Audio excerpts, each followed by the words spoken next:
You just heard Ilo talk about Nico Harrison, the general manager of the Dallas Mavericks, basically saying he has no regrets. He made the trade. Mm-hmm.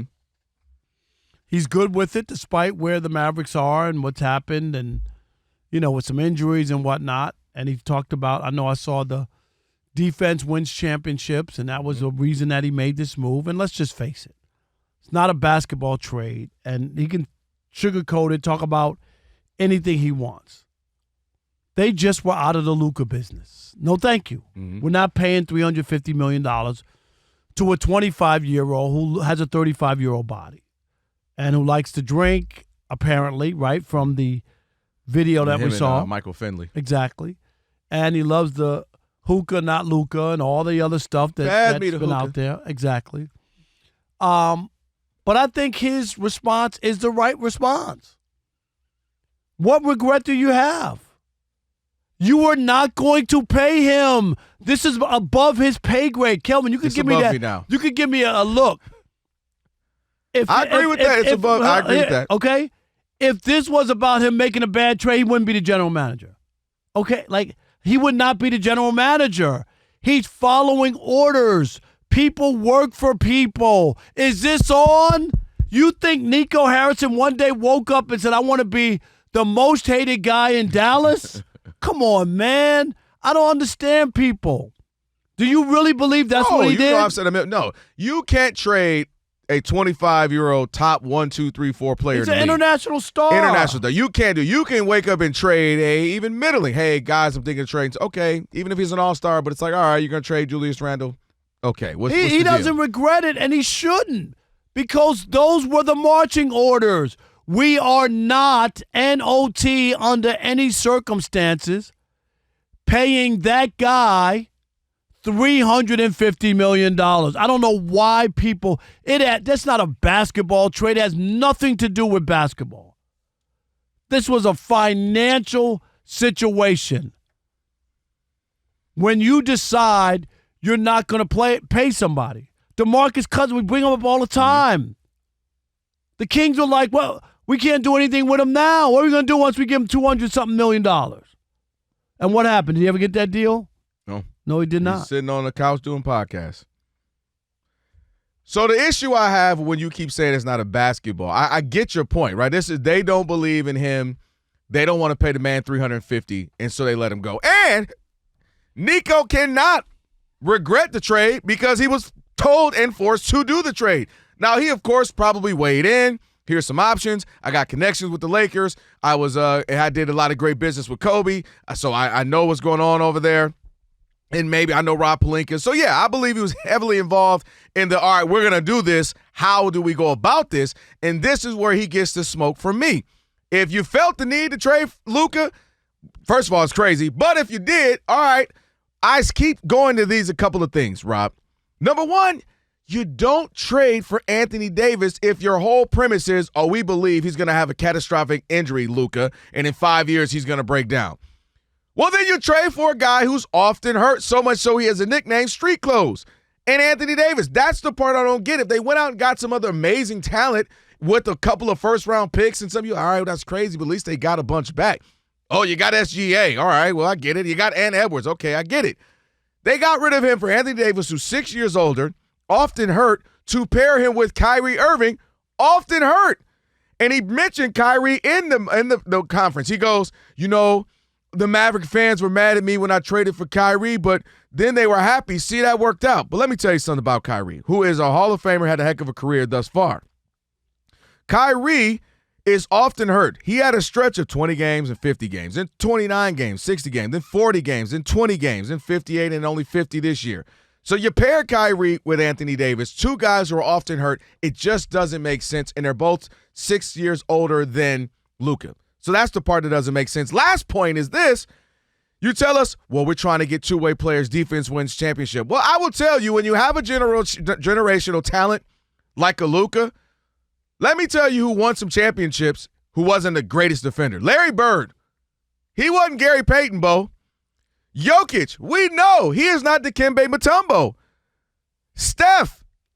He ain't locking them down. You're buying into the basketball thing, which that's not what this is. No, I'm also buying the other stuff that he said. No, but that stuff is a smoke screen. This is what I'm trying to tell you. I'm covering all angles, Rob. Yeah, if he wants to go the deal. That's what he's saying to make it as if this is about basketball, about defense, about this, about him blowing out his leg or foot or something, or he's out of shape or whatever.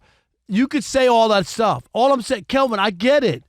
This was they didn't want him. Like they didn't want him. Not at that price. I get that. The issue I have when you say that is I don't think clearly they didn't want him, but not wanting Luka Dončić can still be wrong. Like that, no, I get what you're saying. No, they didn't want Luka. It can't be wrong if you really believe, seriously, financially, it's a bad deal for you. So no. And people have given up players and whatnot in situations. Who? No, I'm talking about where you just decide I'm not going to sign them. But for financial reasons. But Rob, the reason this is huge with you. is because the elk. This is Luka. If this were anybody top, it could even be a top 10 player. We go, ooh. It could even be Jason Tatum, and you'd be like, oh wow, that's kind of crazy. But I mean, okay, Luka. There's like 3 to 4 players you just don't do that with. What MVP has he won? What championship has he won? Can he get there? No, but you're making it like, oh my God, they gave up a guy who won them 3 He hasn't won anything yet. Because he can't get there. No. He literally got you to the finals. No. Who goes, well, we got to the finals. You know what we should do now? Let's be in the play-in. No, yeah. But my point is, I understand if it was somebody, like who won 2 or 3 championships. This is not about basketball. I hear what you're saying, and everything you say makes sense. But it's illogical to equate it to basketball because the trade does not equal up, does not make sense. So it must be dark then. You get what I'm saying? It has to be dark because it can't just be the money. Like, meaning somebody's going to get the money. Yes, it is the money. No, what I'm saying is, let's say they draft someone this summer. I'm serious. And he ends up being great. And in 2 years, we all go, he's the next whoever. He's gonna get the money eventually, right? So are they just never gonna pay someone the max? You don't have a super max $350. No, they've never paid anybody that. No. But I'm saying if you get somebody that is that good, if you get your Ant Edwards, if you get your SGA, if you get your Jokic, if you get your Tatum, a Jalen and a Tatum, Jalen Brown. But you don't know if that player has a different mindset, is not out at carousing, is not out drinking and smoking. You don't know. That guy could be the perfect guy. He could be a young Wemby, and he's not into any of that, and it's about like, you could have that guy. They just don't believe he's that guy. All we've ever seen is 5-time first-team NBA, playoff series. Have you looked at him? Yes, he's in much better shape now. Okay, but I'm asking you, they watched him for 5 years, 6 years. They watched him.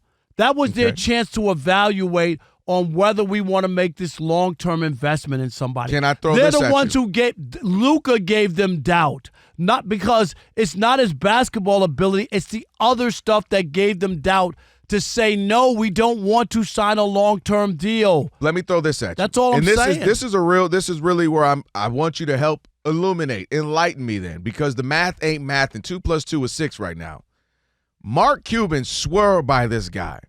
I mean, literally, hip to hip, everywhere he goes, this is my guy. Mark Cuban is the end-all, be-all now? What I'm saying, he's the one who had the guy his whole career. He drafted him. He swore by him. This is my new Dirk. So excited. I would leave my wife before I leave him. This is the guy. Sells the team. In less than a year, they're ready to get rid of that guy. So I'm genuinely saying, what's the disconnect between Mark Cuban, who has seen what it takes?